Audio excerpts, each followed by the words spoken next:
இலக்கை நோக்கி டுவர்ட் த கோல் இந்த நிகழ்ச்சிக்கு உங்களை அன்புடன் வரவேற்கிறோம். Praise the Lord. ஆண்டவராகிய இயேசுவின் இனிய நாமத்தில் உங்கள் எல்லாருக்கும் அன்பின் வாழ்த்துக்கள். ஏசாயா தீர்க்க தரிசன புஸ்தகம் 27ஆம் அதிகாரம் 6ஆம் வசனம். யாக்கோபு வேர் பற்றி இஸ்ரவேல் பூத்து காய்த்து உலகத்தை பலனால் நிரப்பும் நாட்கள் வரும். இஸ்ரவேல் தேசத்தை குறித்த அற்புதமான ஒரு வாக்கு தத்துவம். அவர்கள் அடிமைப்படுத்தப்பட்டாலும் அவர்கள் மீட்கப்படுவார்கள்.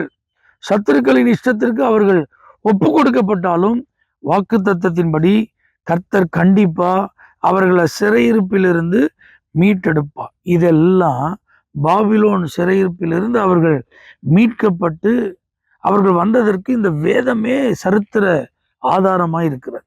இப்ப ஆண்டவர் சொல்றாரு, உலகத்துக்கே அவங்க பலன் கொடுக்கிற ஒரு காலம் வரும்.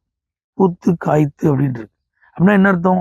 இஸ்ரவேல் ஒன்றுமே இல்லாத நிலைக்கு போற மாதிரி போனாலும் இந்த உலகத்தையே அவர்கள் ஆசீர்வாதமாய் மாற்றுவதற்கு ஒரு வாய்ப்பு. உலகமே ஆச்சரியமா திரும்பி பார்க்கிற அளவுக்கு மறுபடியும் அது ஒரு தேசமாக உருவாக்கப்படும்.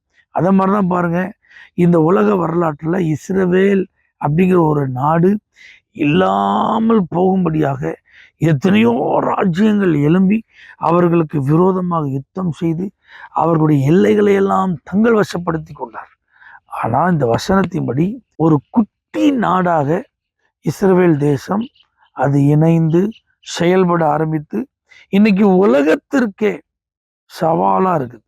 அவங்களுடைய டெக்னாலஜிஸ், அவர்களுடைய எல்லா நடைமுறை பழக்க வழக்கங்கள், உலகத்திற்கு அவர்கள் எந்த நிலையில ஆசீர்வாதமா இருக்கிறார்கள் என்று எல்லா துறைகள்ல நீங்க போய் பார்த்தாலும் அவங்க இருக்கிறது நீங்க பார்க்கலாம்.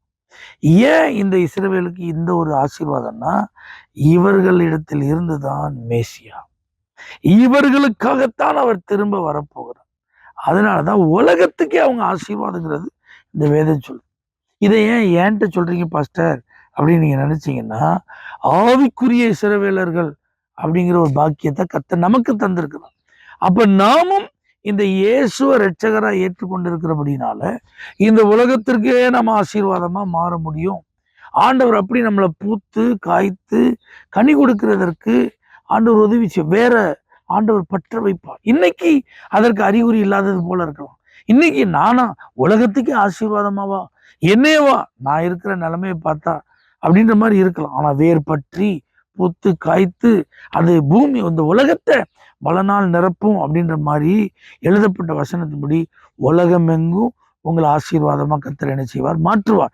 இந்த வார்த்தையை விசுவாசிக்கிற உங்களை பார்த்து நான் இன்னைக்கு தீர்க்க தரிசனமா சொல்றேன், உங்களில் அநேகர் இந்த உலகத்திற்கு ஆசீர்வாதமாய் மாறும்.